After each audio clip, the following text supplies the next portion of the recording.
Let me tell you about the overall concept of this whole yard. It didn't come together, fast. Like everybody else, we visited many gardens and jog down and take pictures of our favorite features such as arbors, fire pits, paths, what kind of paths, what kind of shrubs, our favorite plants, flowers. After all that, you sit down. It's fun. It's fun. I know it sounds like a lot of work, but it's so fun trying to design something for yourself, especially. So after you narrow it down to your favorite features and things and amenities you must have, then you can really get down and get in and get on with the design. Um, some of my features were my favorite features of a garden was the almost endless paths. And when I was a kid, loved those paths around the house. That's where I ride my bike, roller skate. It's continuous. It must be, because then you don't have to stop and make a U-turn because you're running around with your cousins having a good time. Yeah. That grand entrance look, and some people miss this, and I'll explain. But in our case, we use harvester grasses, which are narrow and tall, and bases, and a pretty nice porch with some thick brick columns, and most important, your door. Your door has to say, "Please come in, welcome."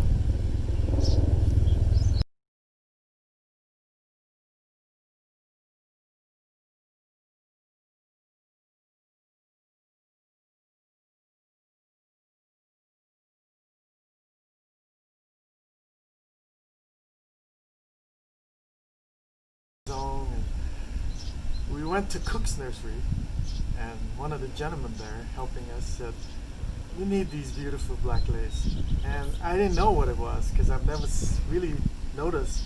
And he showed me a little tag, and I thought, all right, cool. I need something big, 6x6, for that corner of my house, and let me pick up 3 or 4. And he said, no. He said, you only need one. And good thing, because in one season, it grew from 1 foot to 6 or 8 foot tall, 6x6, 8x8. It's one of our favorites. Check out the pictures.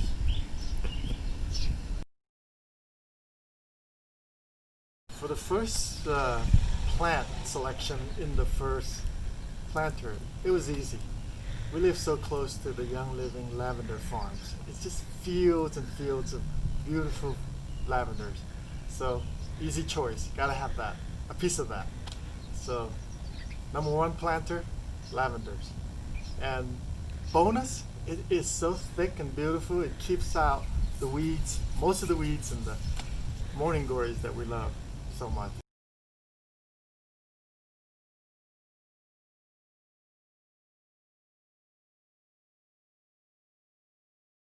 To 5 big, beautiful peonies, ranging from pink to wine, deep red. And also, it's a great spot to feature our neighborhood yard monster. It's actually a metal artwork by a famous guitar artist in Springville. And I installed a fountain type sprinkler on top of his head so it looks like he's spitting out fire or water. Kids love it. It's fun.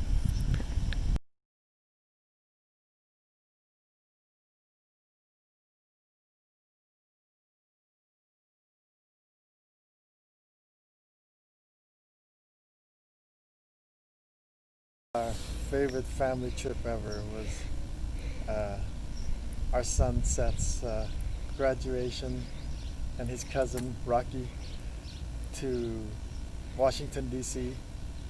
and to visit the Cherry Blossom Festival. Look that up. Yeah, that's one of those can't miss bucket list things. So we saw these beautiful, just all along the lake, Yoshino cherry trees. look that up too. The little story behind that was after World War II, the Emperor of Japan decided to gift U.S. these one-of-a-kind, only grow in Japan at the time, cherry trees, and I can see why. And we want a piece of that. I just knew I gotta have it. So when I found out that it's pretty similar climate, I'm like, that's it. We gotta have a whole row of that. The more the merrier on our north side of our property. And I've have no regrets since. Every spring it blooms. Not as grand, but get a little taste of it. It was an opportunity to do some of the xeriscape with pea gravel landscaping right underneath the cherry tree. Usually you see grass or weeds that you have to cut or mow, but this is really low maintenance. Just blow the leaves away now and then, but it's not weed free. I'm warning you. Nothing is.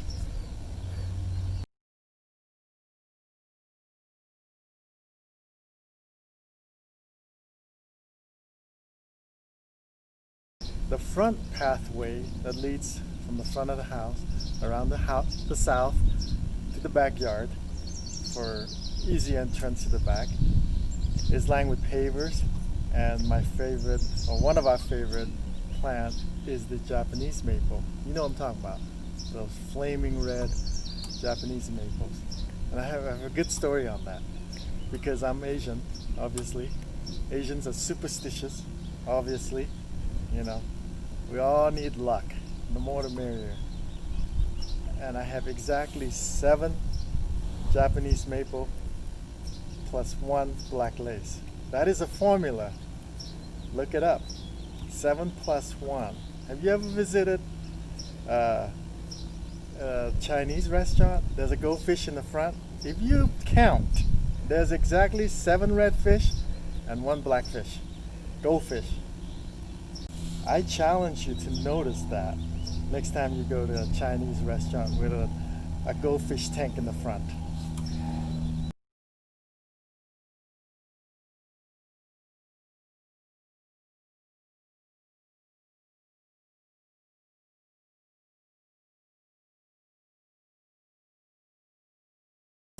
As you will see in the picture, the Japanese maple is a plant that likes part shade, part sun. And you'll see that it helps hide, and it works great with xeriscape. Helps to hide your AC, your power panels. It's pretty thick bush, so low maintenance. Just some dripping water to it every other day. You're there. But don't put it in the full sun or full shade. We really love modern gardens, and that's the whole inspiration for this yard. And modern gardens is mostly a grouping of similar plants lined up almost grid-like. The straighter the better. And again, you don't have to use desert plants. Just pick your local favorites and it will work.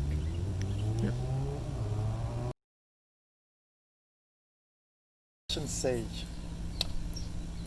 Love it. Love them. Low maintenance. Drought tolerant. When you see one in bloom, the fragrance, the size of it, if you have one that's spectacular, why not have 10 or 20?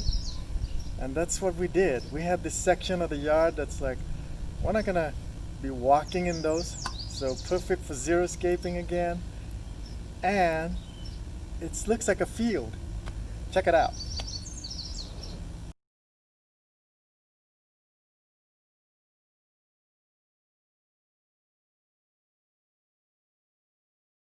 Garden serving table. Does your wife ever come up to you and says, I gotta show you something? You know you're in trouble. Because, it's gonna be something expensive or something you can't afford. But we were at a local nursery. My honey, she just has her heart set on that thing. She wanted to get one of these somehow. And I said, of course. I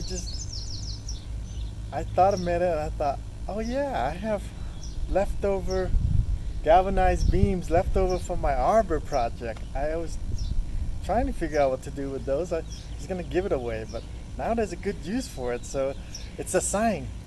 So design time. Luckily, her dad, he's an expert welder. And he's not even a welder by trade. This man knows how to do everything. I haven't found anything yet that he doesn't know how to do. A true Renaissance man. You know, we all strive to know how. I think in today's age, that's what we are. We try to make things and that we can't buy. We want something original and our own. So he went to town on that. Just built this gigantic table. He didn't follow my measurements on the plans, of course. That's why. Because this thing is so big, it took 10 men to move it. No kidding. You have to check out the pictures and the size.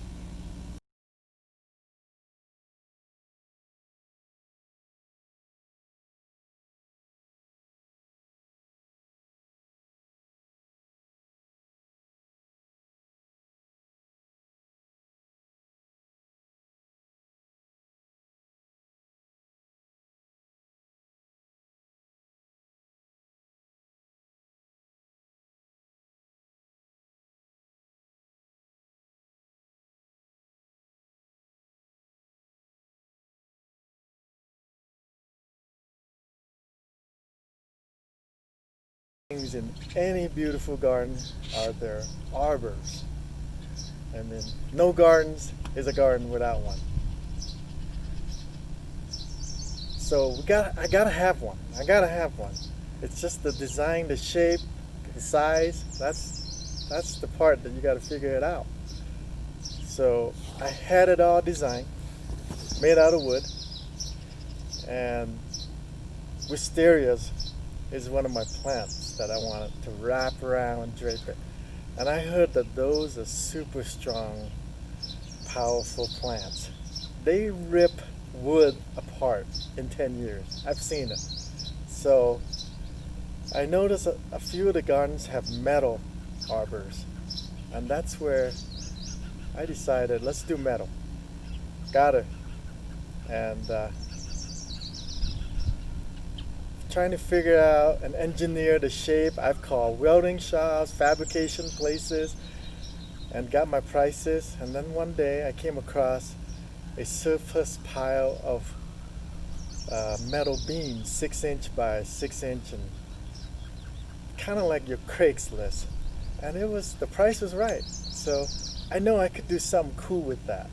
And that's how it all began.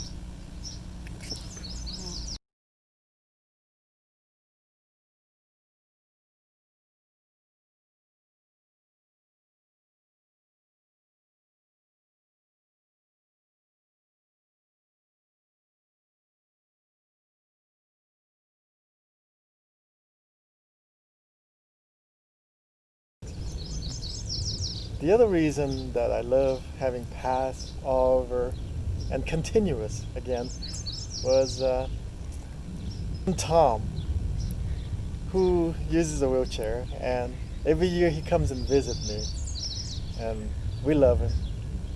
And every year all we do is take him inside the house, do the steps, and hang out at the dinner table. So one of the things that I have to do with this yard was to make it so that he can come out and hang out in the yard with us.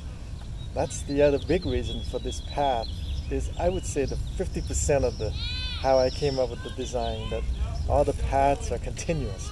The different pathways around the yard. There's a rhyme and reason.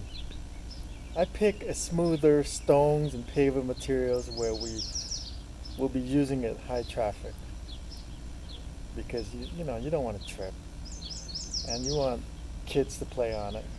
So we have pavers, we have flagstone chips, we have granite fines. They all have their place. The lesser used path where I'm gonna wheel a canoe out, not every day. I use the granite fines where you're gonna walk and use the most because out of all those materials, that's the one that's most economical. And then the flagstone chips, again, we saw those at home shows and trade shows, and we just thought it makes sense to have a material that's weed resistant and easy maintenance. And then the pavers obviously are the most expensive. So you need to pick the right areas for that. The area where you're going to be setting up level tables or where kids are going to ride their trikes and bikes without throwing up dust storms.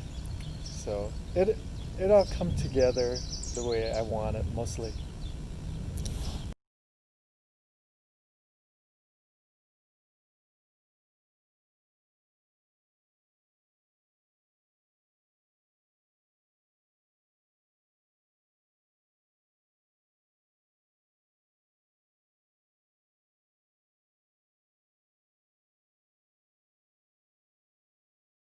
Concrete planters, elevated. How they came about was, of course, it's one of the features we love about seeing them and having them. But you always see rectangular shaped ones. And our yard's about curves and fun circles. So I took on that challenge and thought, I know it's going to be harder to build than that, but with the circular fire pit, gotta have it. And turns out it was a good wind barrier because the wind back here sometimes could get crazy. It made a good anchor for our patio furnitures. The concrete planters consist of two tiers, just so that it doesn't look flat when you're looking at it from an angle. One tier shows off shorter plants, and the other tier could show off taller plants. And someday, if I get sick of them, they could easily be converted into a koi pond. Easy.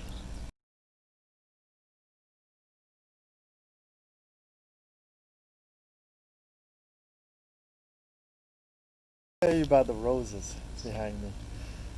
I have never seen or thought about using roses because, everybody has roses. So in a modern design, you want something that's rare or not so something unusual. My honey loves roses, so I have grown to like them, guilty, because everything looks pretty desert. You need that splash of color. And look at these. From a block away, you can see the red blooms and the pink blooms. So we love them now.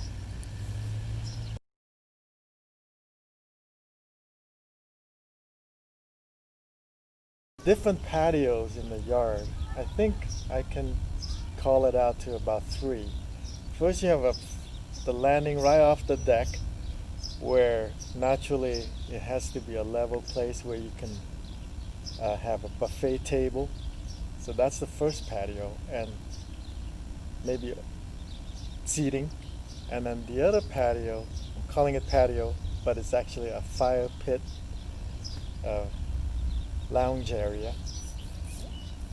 The third patio was meant to be a shady patio that's underneath the wisteria. One day when it's full blown, forget to get some help from your honey.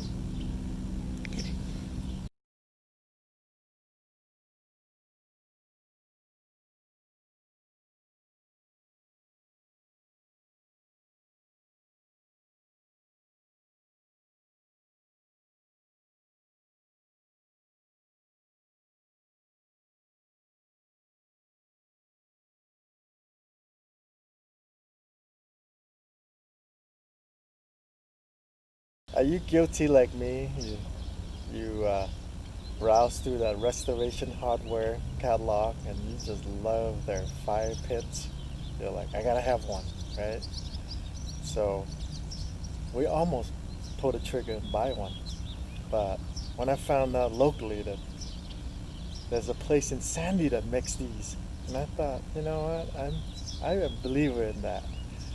You gotta support the local. And they had these beautiful round ones, and two criteria. It's gotta be wide enough so you can sit on or put your drink on, or put your feet on. So, and they have round ones. Check it out. This is so fun to shop online. You know, that's where you go. Honey, help me. I need a lounge chair right here, or a cozy egg-shaped chair. No, I could never come up with those. You need different eyes for that. So don't forget.